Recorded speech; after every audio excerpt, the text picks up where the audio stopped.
Hi, this is Estelle Erasmus, your host for Freelance Writing Direct. In this short soundbite-filled podcast, I'll cover everything the freelance and creative writer and author needs to do to move forward with their writing, their creativity, and their career. Through conversations with guests, we'll cover tips, tricks, and actionable strategies. So join me every week and grow your business and build your craft with Freelance Writing Direct. And don't forget to subscribe, rate, and review on iTunes and Spotify.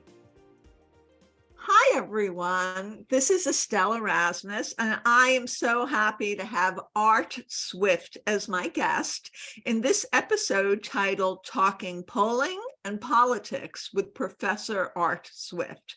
And here's a little bit about Art.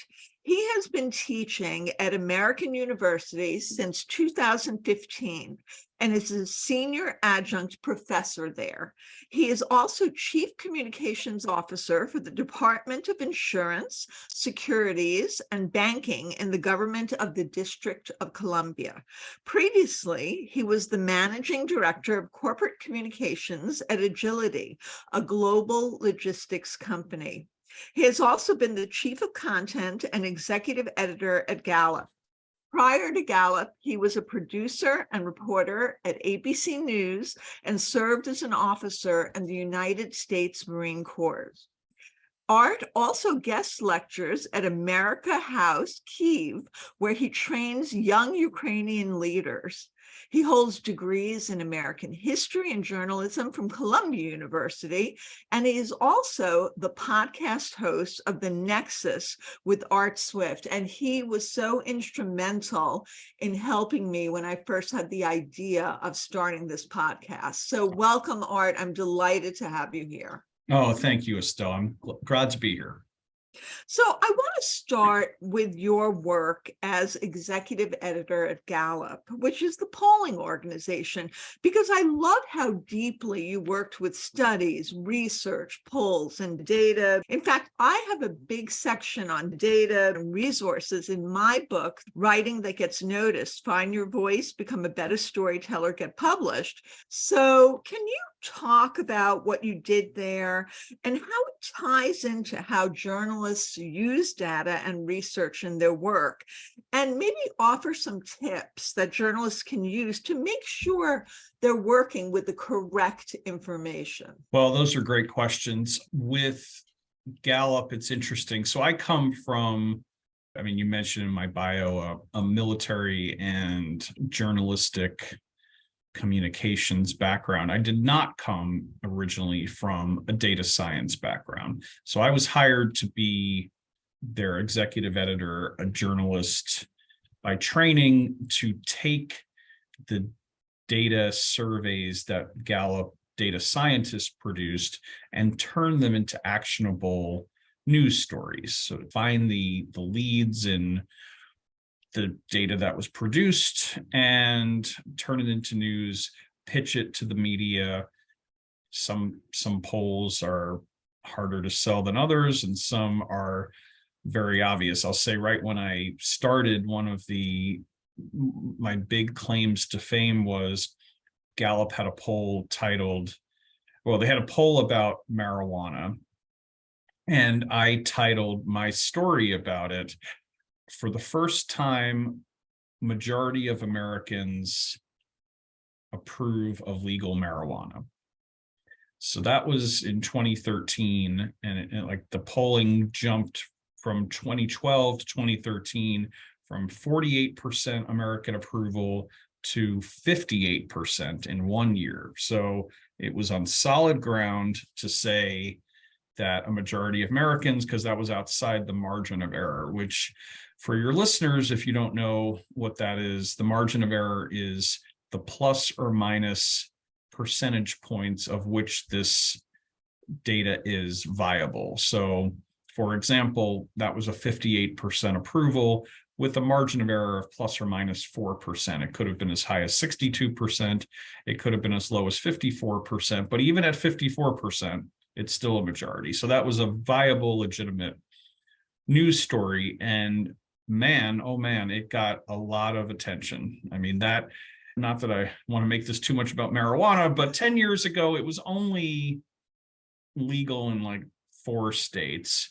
And because of that story, it caused this kind of tidal wave of other states wanting to put it on the ballot, all because of that data, all because of that data set. That is where data can electrify the world. And literally, ballot initiatives in the state of California and other places happened because of our survey, which is astounding. That is the power of polling. So the other funny story around that time was that we did something at Gallup called the World Poll, which was to do polling across the world, 170 countries. No other outfit did anything like this. Other pollsters are in certain countries, but to have 170 countries is remarkable. And I was in charge of the content that came from the World Poll.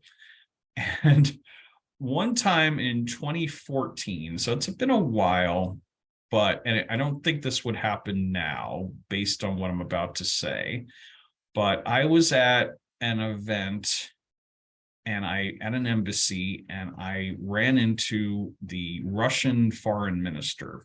I don't remember the gentleman's name, but I was introduced as being the executive editor at Gallup, and I'm not going to pretend to do his voice, the accent, but he said in a very like serious and also kind of admiring way, he says, "Oh, yes, President Putin wants your polls about Russia to be hand delivered when they are ever taken."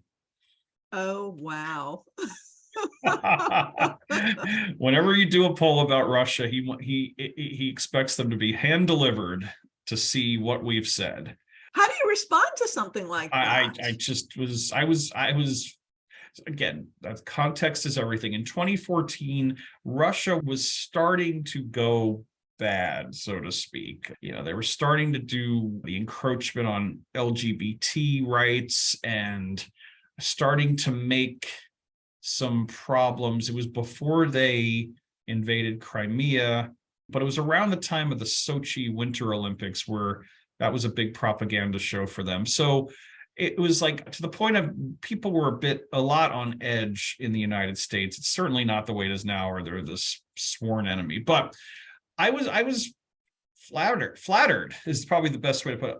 The idea of you and I grew up during the Cold War with Russians as the bad guys, and then they were the good guys for a while, and then they started to become the bad guys again. But I certainly was admiring of the stature of President Putin, you know, a leader of a superpower wanting the stories I wrote and edited hand delivered to him. Yeah, I got to admit, I was floored. I love those stories, and it's really such a unique viewpoint that you speak to when it comes to data, being a journalist, and also working with it and working with journalists with data. Can you share some tips, like how journalists can make sure that the data they're getting is accurate? Because I always say one of my Estelle's edge is you can go online and you can find anything supportive to what you want to say, but Right. it doesn't mean it's from a credible source. It doesn't mean that it's from an unbiased source. So how does one, as a journalist, find the best way to use the data and find the data? Well, that's a very good question. So I started off by saying that I didn't come into Gallup with a data science background, but I certainly became one just by default. I didn't get a PhD in data science. I didn't need to. I went to what, in my opinion, was the best school for it, and that was working at Gallup. So what that allowed me to do was to learn over the years what is good data and what is bad data. There are plenty of other reputable pollsters out there like Pew and ABC News, Wall Street Journal, NPR, Marist College, Emerson College. I list all of these because half the battle is knowing where the poll comes from. There is a lot of junk data out there. And if you are being fed through the media some kind of survey, you need to do some due diligence. In the age before Trump started calling things fake news, there was plenty of fake news data out there. And so you want to be looking to see that they're a reputable pollster, but you also want to be seeing, well, first of all, you want to be seeing that any survey has methodology. And what I mean by that is you don't want to just see, I'm going to make up an example, but 75% of people believe housing prices are too high, which is possible, but who knows, right? So if they don't have some kind of methodology, meaning who the name of the pollster is, the margin of error, as I mentioned a few minutes ago, if the margin of error is like 7 or 8% or higher, run away from that data, because that means that the higher the margin of error, the fewer people they actually contacted in a survey. So the fewer the people, the less likely you are to get a representative sample that you can work with. And so a good rule of thumb for a survey is that at least 1,000 people have been contacted. Some may say, well, how can you extrapolate the United States from 1,000 people? Well, you actually can, as long as you get kind of the 1,000 people to be somewhat representative of the population, meaning about 50-50 men and women, 13% African American, 70% white, 15% Hispanic. These numbers are ever changing. The Caucasian portion is going down, the Hispanic portion has been going up, the Asian portion has been going up, but roughly that. If you can get somewhat close to those demographics, you have 1,000 people, you have a margin of error, maybe 3 or 4%, then you're in business. Then you could start to then look at the survey and evaluate the results. So that's one thing. Another thing is the way surveys are presented, right? The way they're graphically depicted. So you want to be careful if they have graphs that there's a clear XY axis, that they don't try to magnify numbers to make them seem larger than they are, that there's perspective on the graphs that are being shown, whether that's a line graph, a bar graph, pie chart. So that's also important. You also want to be mindful of how sometimes people will have data surveys where, we have spoken to millions of people. Now, while I said 1,000 is a good prerequisite, it's almost impossible that any pollster, any survey research company is going to speak to 1 million people.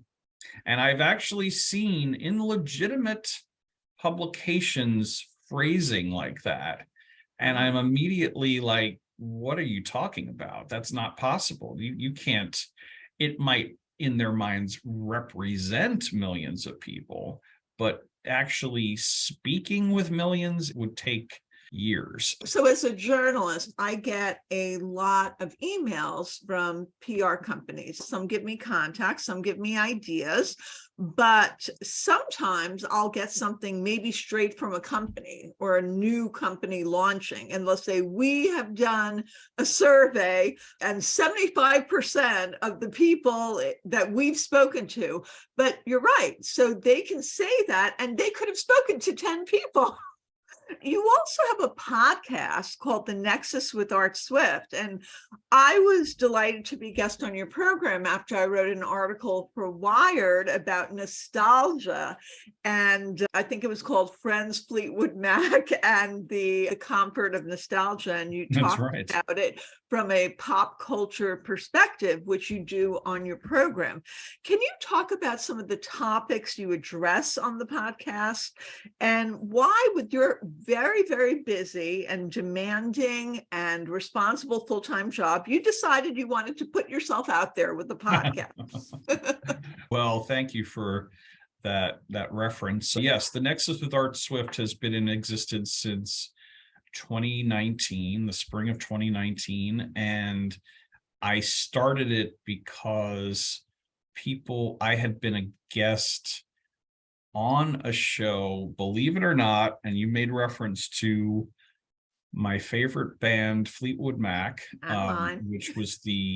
and yours, which was the theme of the article I was quoted in, yes. Well, before the most recent phenomenon having to do with the song Dreams, there was problems with that band having fired the lead singer and musical force Lindsey Buckingham. So I was invited, and in December of 2018, I actually met him at a meet and greet in Peekskill, New York. Drove up to, I am based in Washington, D.C., but I drove up to Peekskill, New York to meet him, talk to him for 5 minutes. It was wonderful.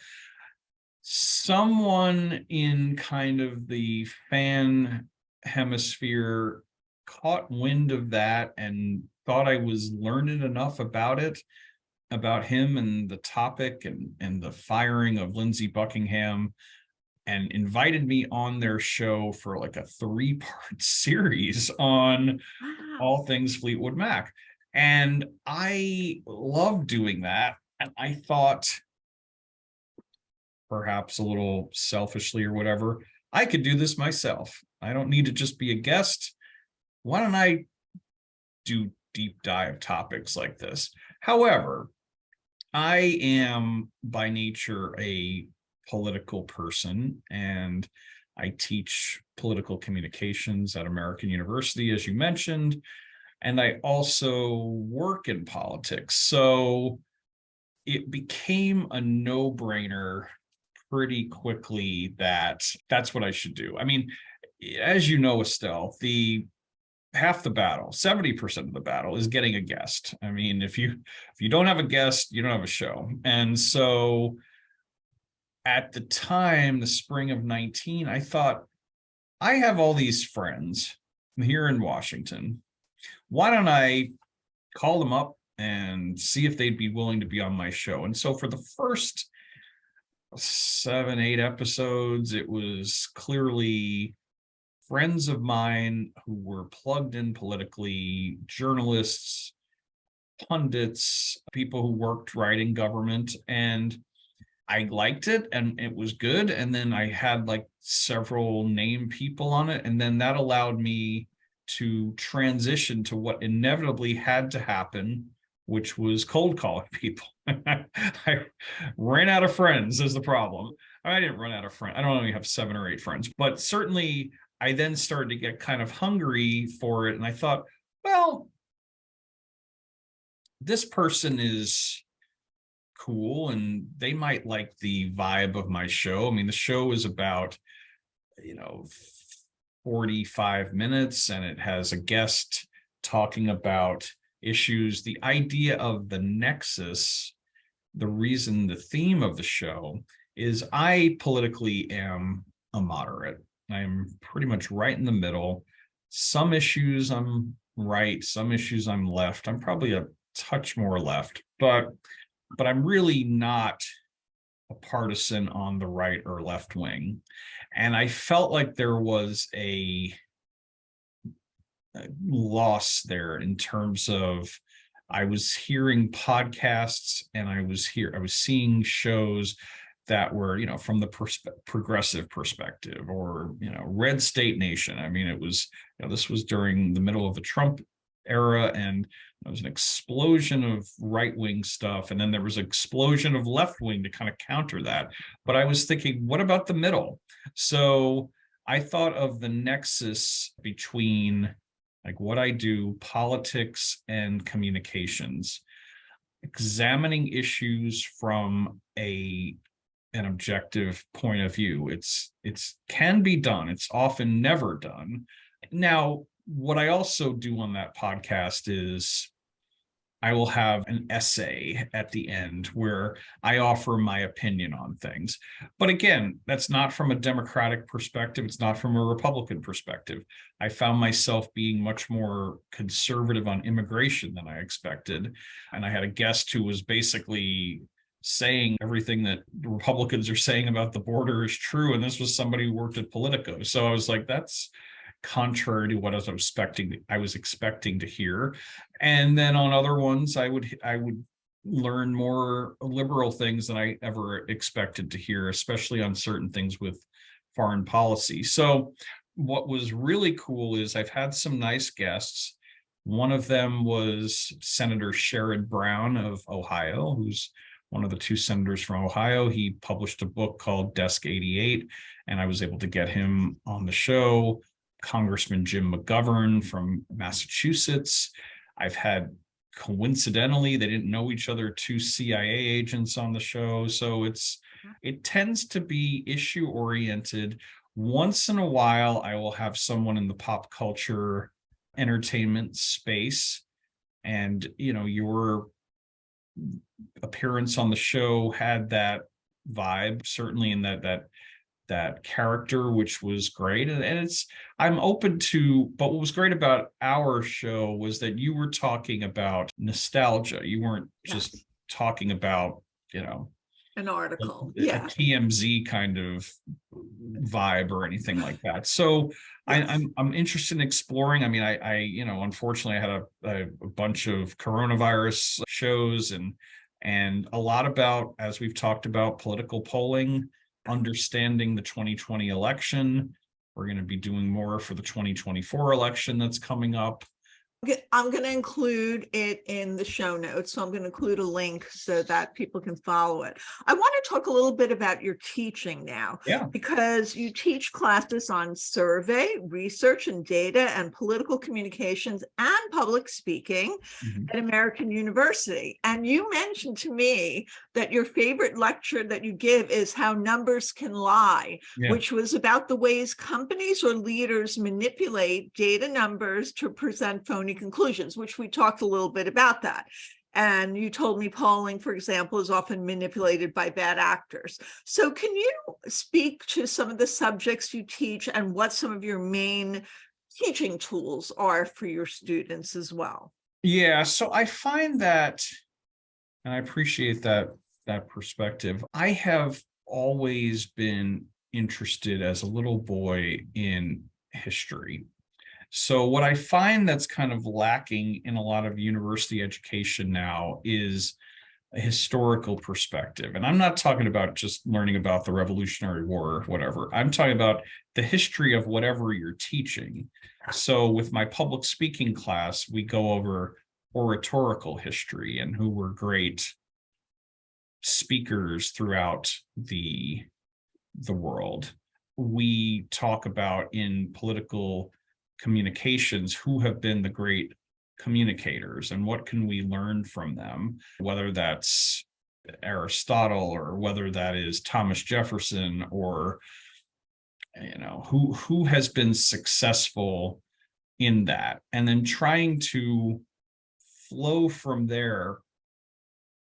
What kind of tactics have worked, what kind of tactics don't work, and this is the way to go about it. That's public speaking, but also just in terms of data science, being very rigorous.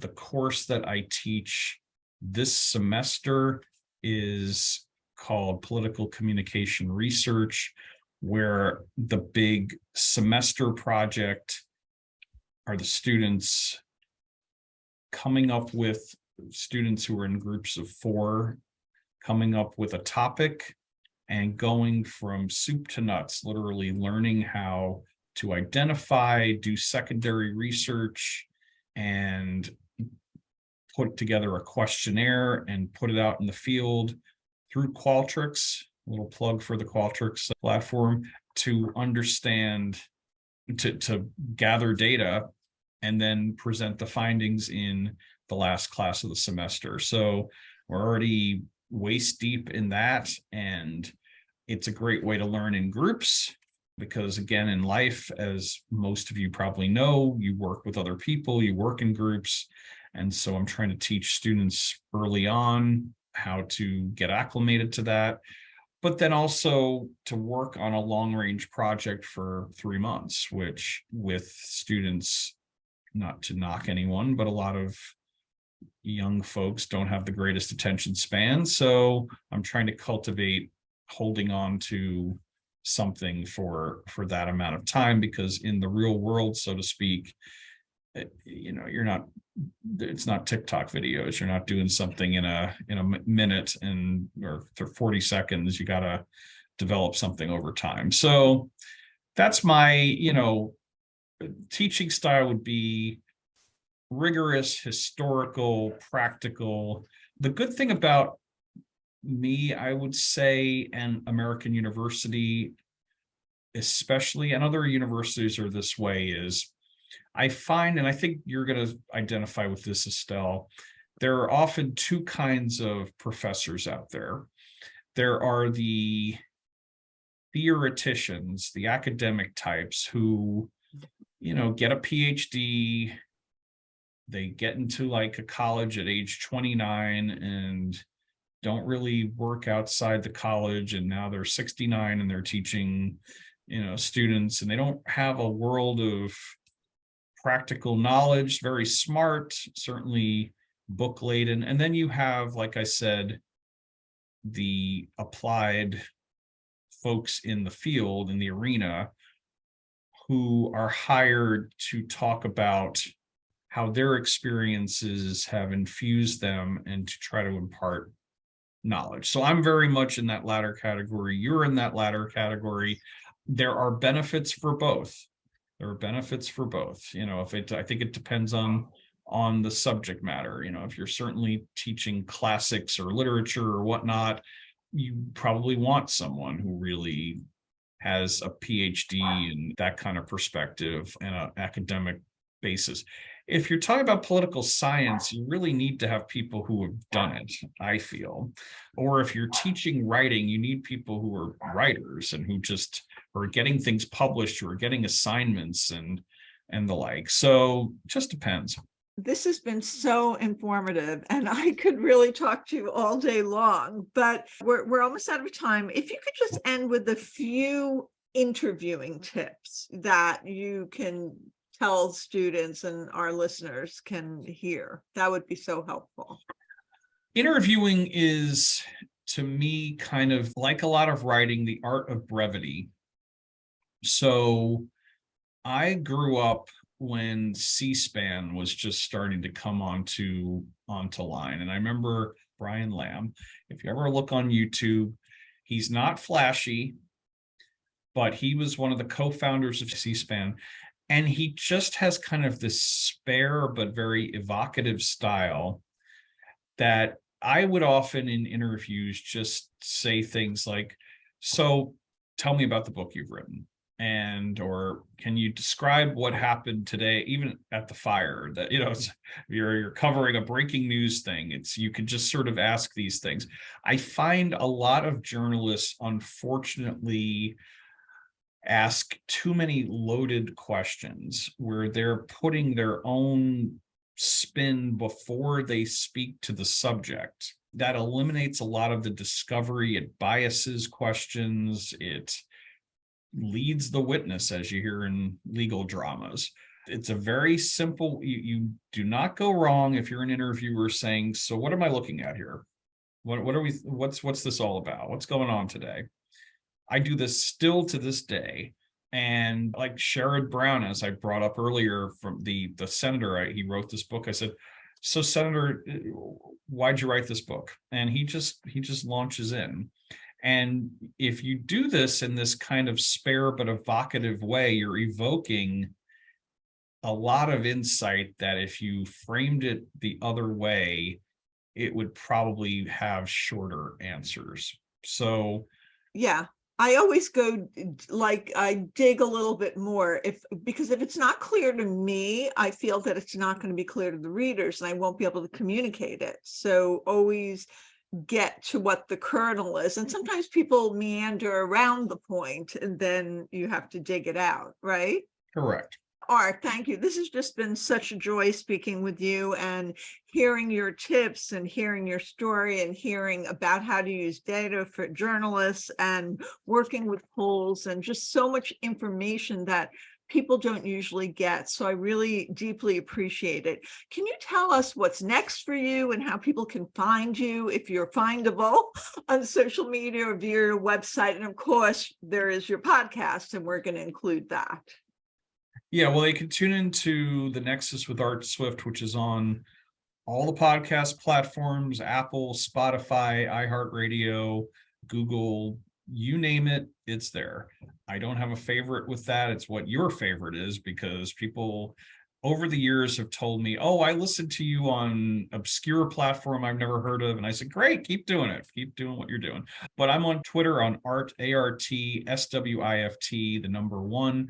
I'm on Facebook. They can add me as a friend if they would like. I'm around. I teach at American University. I work for Mayor Bowser in the Bowser administration in the District of Columbia. And you have your finger on the pulse of everything, Art. You really do. Oh, you're too kind. Thank you again. And everyone, if you like what you are hearing, please leave a review for Freelance Writing Direct on Spotify or iTunes.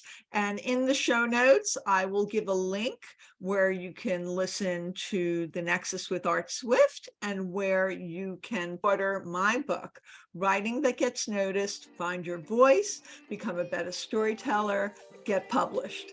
Talk to you soon. Follow me at EstelleSErasmus.com on my website and on social media, which is Instagram, TikTok, and Twitter at Estelle S. Erasmus. And we're now on YouTube for Freelance Writing Direct. Follow along, and soon everyone will be reading what you're writing.